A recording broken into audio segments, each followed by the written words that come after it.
అతన్ని మళ్ళీ నెత్తన పెట్టుకుంటామని అనుకోరు. ఇప్పుడు చాలా సందర్భాల్లో అవి పని చేయవు. అది వ్యతిరేకిస్తారు. సైలెంట్ ఓటర్లు అంటే వాళ్ళే. సైలెంట్ గా అరే ఇతను గెలిస్తే ఏమో రేపొద్దున మనకు కూడా ఇబ్బంది పెడతాడేమో అనుకుంటారు కదా. అనుకున్నోడు ఏం చేస్తాడు, లోపలికి పోయి వ్యతిరేక ఓటేస్తాడు. బయట చెప్తాడు కానీ లోపల వ్యతిరేక ఓటేస్తాడు. అలా అలా జరిగే అవకాశాలు కూడా ఉన్నాయి. ఇంకా ఎందుకు ఇక్కడ మైనారిటీ మెజారిటీ ఉన్న పాకెట్స్ అంటే అవి అవి అవి కూడా వాళ్ళకు కూడా కాంగ్రెస్ పార్టీకి ఏదో అజరుద్దీన్కి మంత్రి పదవి ఇచ్చారు కదని ఎగిరిపడిపోయి 90% పోలింగ్ జరగలే. అక్కడ కూడా 70% దాటలే. అంటే వాళ్ళు కూడా 20% వరకు ఏ కారణాల వల్ల రాలేదు, బయటకు వచ్చి ఓట్లు వేయలేదు వాళ్ళు.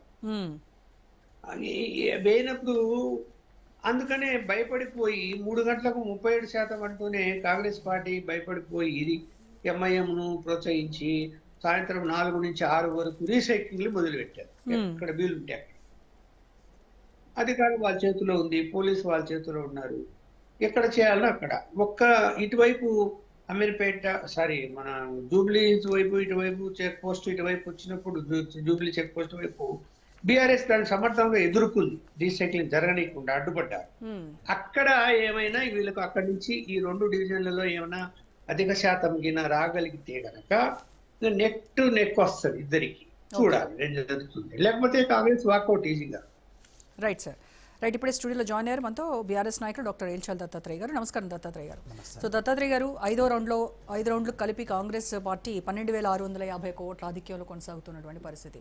సో సర్వశక్తులు ఒడ్డింది బీఆర్ఎస్ పార్టీ. మీ సిట్టింగ్ స్థానం అది. కేటీఆర్, హరీష్ రావు 24 గంటలు చాలా ఫోకస్డ్గా ఉన్నారు. మీలాంటి యువ నాయకులందరూ కూడా గ్రౌండ్లోకి వెళ్ళి ప్రచారం చేసినటువంటి పరిస్థితి. సో మరి ఇక్కడ ట్రెండ్స్ చూస్తే మాత్రం కాస్త మీరు ఊహించిన దానికంటే విరుద్ధంగా వస్తున్నటువంటి పరిస్థితి. 2 అంశాలండి ఇక్కడ. నవీన్ యాదవ్ యొక్క బ్యాక్గ్రౌండ్ తీసుకుంటే 2014 తను ఎంఐఎం అభ్యర్థిగా 40,000 ఓటు బ్యాక్ తెచ్చుకున్నాడు.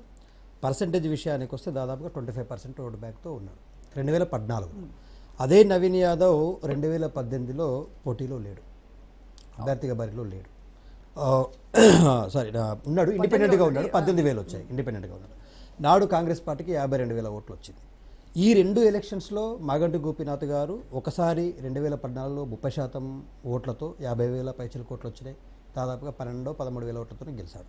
2018కి వచ్చేసరికి పర్సంటేజ్ చాలా పెంచుకున్నాడు. 68,000 ఓట్లతో పాటు 44% ఓటు బ్యాక్ తెచ్చుకున్నాడు.